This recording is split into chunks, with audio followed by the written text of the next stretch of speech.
Shake that hair, girl, shake it. We're gonna be using Shine and Jam for her braids. Right here, you see that I pre-parted her hair just to make it an easier little, you know, process. So let's go ahead and get into the tutorial. This is an updated one. I have like a new little technique. So here we go. We're parting it with our fingers into 3 sections. Go ahead and braid regularly, but don't braid fully. Don't do a full braid. Okay, so once you see what I'm doing with my 2 fingers right there, I am an underhand braider. Go ahead and get your first little piece, little feed-in piece. Go ahead and put it under the hair that you have between those 2 fingers. Between those 2 fingers. Excuse my baby, she's a loud talker. Yeah, that other piece that I am taking, it goes under those pieces and up and over. And then right there you can braid some more, like I just did right there, or you could have added some more hair. So right there is when I stop. I go ahead and grab some more hair, and then I do the step 1 again. And I will say it again, I am not a hairstylist. This is just how I do my daughter's hair. I do not do nobody else's hair. I'm just not that comfortable doing that. But this is just for beginners and who just want to go ahead and get their baby's hair out the way, so they don't have to pay people $1 million to get it done.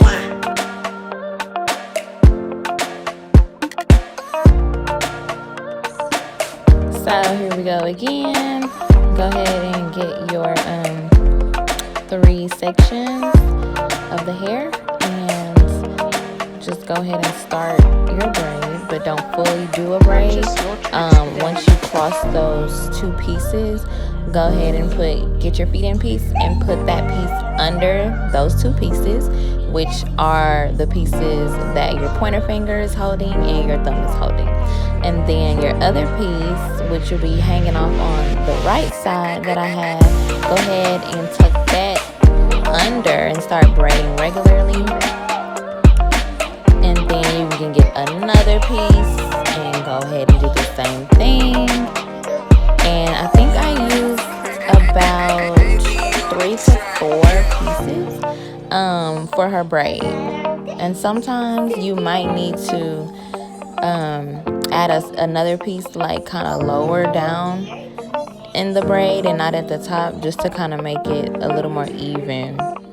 It really just depends on how thick your child or whoever's hair you're doing hair is, because my baby's hair is sort of thick, so sometimes her hair is thicker than the braiding hair, you know, and so I have to add another piece towards the bottom just so it won't be thick at the top and then get real skinny at the bottom, if that makes sense.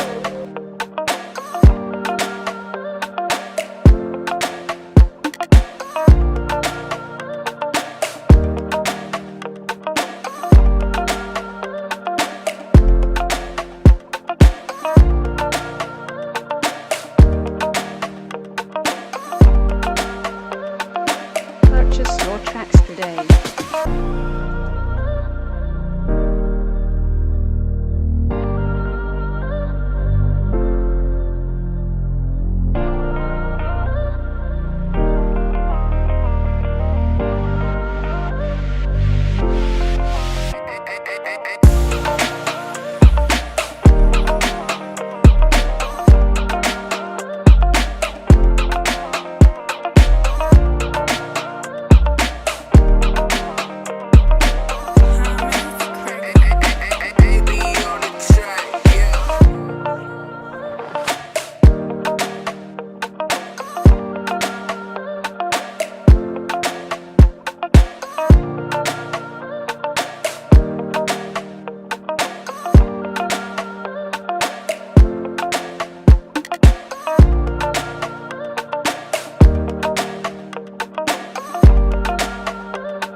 And I know like y'all are like, what is going on with her braids? They're all wiggly and stuff. That's because this is day 2 and I scrunched her hair up in her bonnet. So it usually always does that. But once, like, you know, I put it in the hot water, it's fine.